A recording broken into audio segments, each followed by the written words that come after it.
Welcome. Today, we'll verify the trigonometric identity that states that the fraction 1 minus sine squared x over 1 plus cosine x equals cosine x.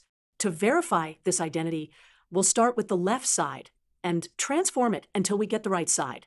A useful strategy is to recall the Pythagorean identity, sine squared x plus cosine squared x equals 1.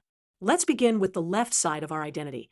We have 1 minus sine squared x over 1 plus cosine x. Now let's use the Pythagorean identity to rewrite the numerator. 1 minus sine squared x is equal to cosine squared x. Next, we can factor the numerator. Cosine squared x can be written as cosine x times cosine x. So our expression becomes cosine x times cosine x over 1 plus cosine x. Finally, we can cancel 1 cosine x from the numerator with the denominator factor of 1 plus cosine x. When we do this, we're left with just cosine x, which is exactly what we wanted to prove. Let's visualize this identity on the unit circle. For any angle x, cosine x is the x-coordinate of the point on the unit circle. The identity we just proved shows that these two expressions are always equal, regardless of the angle x we choose.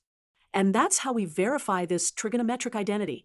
Remember, we used the Pythagorean identity and careful algebraic manipulation to transform the left side into the right side.